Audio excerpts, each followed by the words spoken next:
Hey, what's going on folks? My name is Sean Arnold and welcome to the third episode in my themed Amazonist week of. This is a week dedicated to archetype in Yugioh Legacy of the Duelist, an old archetype which I used to play when I was more into the game, but definitely one which, well, I used to have a friend who was really into playing the Amazonist cards just because of their design. Now, this is the current deck I'm running with. It's gone through many different versions and lots of playtesting. But I'm going to explain to you the different parts of this deck. Okay, so keep your eyes on the side deck. I'm just going to be using that to highlight different cards which I'm talking about at the time. I'm just going to be switching them in and out of the main deck. Normally when people build a deck or they try to show off or do a showcase of a deck, they normally will just tell you in the form of monsters, spells and traps. After years of playing, I found more effective ways of building a deck. The first thing which you want to identify when building any deck is what your key cards are. The key cards are basically what your goal is in the deck, as well as getting towards doing enough damage to win. And for this deck it's two cards mostly. It's Amazonist Village and Solidarity. Amazonist Village is it's an okay Amazonist card, which is why I'm only running two of them. Its effect is very simple.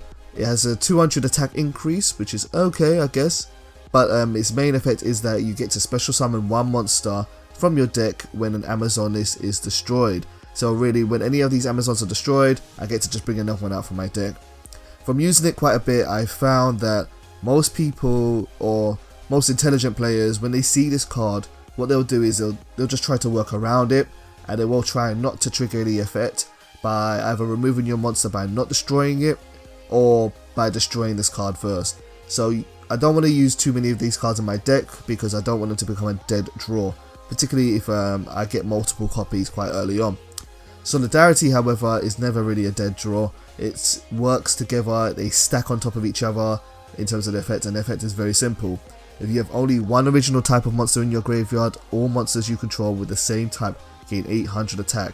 This turns these very basic monsters, very simple monsters, into quite literally powerhouses.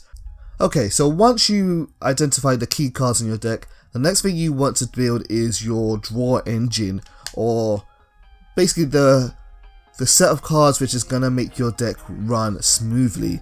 That could be through effects such as special summoning, or that could be through effects which allow you to draw more and more cards. There are several cards here which are going to complete that purpose, so let's go through them. The first is Pot of Duality. Amazon's Pot of Duality's effect is simple. You get to look at the top 3 cards of your deck, and then you get to choose one and put the rest back. However, it stops you from special summoning in that turn. Amazons don't do a whole load of special summoning, so this card works really well. It allows you to dig through your deck and get copies of Amazonist Village and Solidarity ASAP. Then we have Reinforcement of the Army, a very standard card for Amazonist decks because most Amazons are level 4 or lower warrior types, and this card lets you search any one of them out of your deck. Then we have Upstart Goblin. Upstart Goblin is a simple 1-for-1. Some people like to say that this card should be in every single deck. I'm inclined to agree with them, particularly in combo decks, and it works really well for this deck because this deck doesn't really have a lot of drawing power, so it's great for thinning out the deck and just getting to the key cards ASAP. Last but not least, we have Warrior Lady of the Wasteland. I really wish this was just an Amazonist card. It feels like it was a card made only for Amazons because they're mostly warriors types, earth warrior types with 1500 or less attack.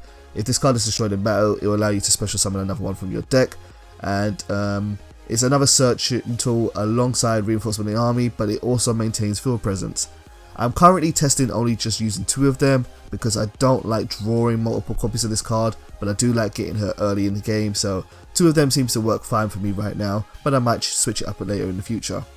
Okay, so after identifying the key cards that I'm going to use, and then identifying the cards which are going to get me to my key cards, now I'm going to focus on monster removal. Things that will deal with the main threats to this deck. Now, this is kind of built around the Yu-Gi-Oh! Legacy of the Duelist environment. These are not cards which most people will recommend sometimes for other types of environments. I think like if you play online, like in Duelist Network, people will say you shouldn't use some of these cards like Dark Hole. But hey, I'm working towards the environment. The Legacy of the Duelist environment is kind of random. The ranked system is not really too great, so you can kind of run into any deck really. I've got 2 copies of Dark Hole. I'm currently playtesting these. I don't really know how I feel about using 2 copies of Dark Hole. Sometimes, along with Raigeki, I draw too many of them early, and so they kind of slow the deck down. I might limit it just to 1 of each, but I'm currently playtesting that, so I will decide that later on. It can be useful for trying to generate some type of card advantage with a deck like this. However, against most strong decks, it's really difficult to build any type of card advantage against them. Raigeki is Raigeki, so destroy all monsters your opponent controls. Then we've got Snatch Steal. Correct me if I'm wrong, I thought Snatch Steal was currently banned, but apparently in this game it's not banned right now. Maybe this list is not up to date, I don't know, I have to check my sources, whatever. Bottomless Trap Hole is pretty standard. Compulsory Evacuation Device, great against monsters from the extra deck. Then we got Dimensional Prison, destroys a monster when it's attacked. Not just doesn't destroy, it banishes a monster when it attacks. Really useful against most effects which like to protect monsters. And then we've got Torrential Tribute, another card which I'm testing alongside Dark Hole. It can be good, it can be bad. Sometimes I'm kind of on the fence about Torrential Tribute and Dark Hole right now. But these are the cards which I'm focusing on using for monster removal. For spell removal or spell and trap removal, I've only got 4 cards in the deck. I've got 2 copies of Mystical Space Typhoon. I think they're kind of when you're in such a random environment, they're kind of necessary to have, because you can run into pendulums anytime. You can run into cards which stall against you anytime. So just having at least two forms of spell and trap destruction like this is helpful enough, I think. Can probably do with a bit more, can probably do with a bit less, but then we also have Amazoness Sage. Amazoness Sage, a lot of people don't seem to not to like this card too much, because she has to go through the damage step in order to get her effect. But I like this card. It's served me quite well. It can generate free advantage for you if you can get her effect off. It's just not completely reliable, so I'm only running 2 copies of her. But she's also synergetic with Lady of the Wasteland, so you can get her from the deck and then use some monster removal the next turn, and then you've got both monster removal and spell and trap removal set up for you on your next turn. Okay, now to round out the deck with the last remaining monsters, we have 3 copies of Amazoness Paladin and 3 copies of Amazoness Trainee. People might be wondering, why aren't you running some of these other cards? You've got Amazoness Chainmaster, she can take a card from your opponent's hand, or Amazoness Swordwoman, or Amazoness Tiger that really buffs himself up and gets to become really, really strong. The reason why is because after doing so much playtesting, I just found I really hated drawing these Amazoness cards. They sit in your hand for too long, in my opinion. If I ever have more than 2 monsters in my hand, I'm usually being slowed down, because they don't get special summon to the field easily. They kind of hang around. Their effects aren't amazing. So I really just wanted to limit as many copies of Amazoness as I could to work with Amazoness Village, and I've just gone for what I found to be most effective, and that is having the strongest monster that's searchable, which is Amazoness Paladin. Her effect is kind of negligible, but I'm going to talk about that more later. And Amazoness Trainee. I like Amazoness Trainee because when she destroys a monster in battle, it's returned to the opponent's deck rather than the graveyard, and the graveyard is no longer a sacred place in Yu-Gi-Oh! It seems. It used to be a long time ago that when a monster went to the graveyard, they could only come back through effects like Monster Reborn, Premature Burial, or Call of the Haunted. Nowadays, people use their graveyards like toolboxes, and they produce tons of advantage for people. So sending them to the deck rather than graveyards, it kind of works in my opinion. Heck, even if I get to attack XE monsters or Synchro monsters, sending them back to the extra deck, that's better than the graveyard because it can't just be easily revived. I forgot to talk about Solemn Warning before when I was doing monster removal, at least I think I forgot to talk about it, but just pointing out I do have Solemn Warning in the deck. And now I've got these 3 cards which I think give this deck a bit of an edge.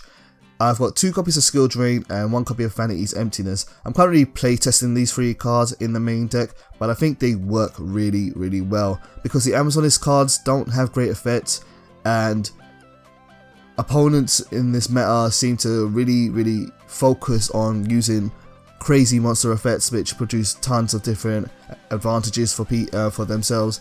Using Skill Drain really works well at just crippling a deck early in the game. Alongside that, I also have Vanity's Emptiness, which prevents both players from special summoning. Once again, Amazonists don't do a ton of special summoning, and I can put this card to kind of stun my opponent and hold them off until I get the resources which I need, and or if I can chain it to an effect which is that they've used to special summon, it's really great for building advantage that way. These two cards just seem to shut down a lot of top tier decks currently in the game, and they don't really hurt the Amazonists at all. If I lose these effects, I'm not really too fast because they're not the key cards in the deck. Last but not least, I also have one copy of Call of the Haunted. I was using Amazonist Willpower before, but Amazonist Willpower, as I said in my top 5 cards video, is a bit of a slow card, and it can only revive Amazons, and it forces them to attack even if you don't want to attack. So why bother use that when I can just use Call of the Haunted, which has no restrictions like that. So those are the cards in the main deck.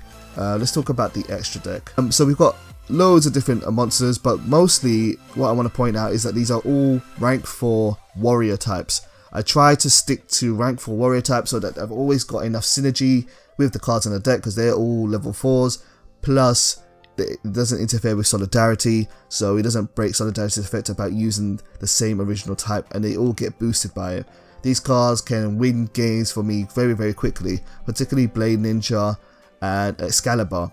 If I don't want to use that, I can use Gandiva to hold my opponent off and destroy any special summon monsters they use, which are level 4 or lower. Utopia is great for defense. If I don't know what my opponent wants to do, I just want to hold them off for a few turns. I use Photon, PP.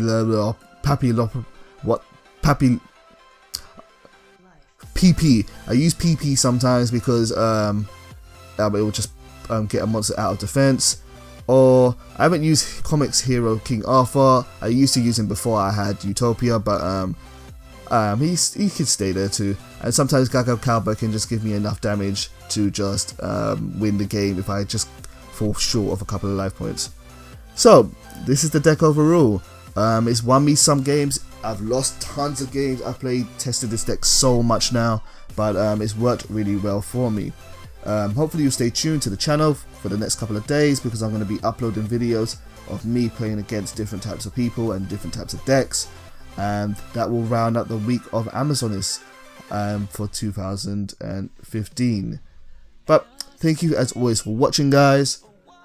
I appreciate all the support. If you have any comments, let me know. I'm always open 24 hours a day, so just leave me a comment and I will get back to you as soon as I can. But thank you as always for the support. Much love, take care, and goodbye.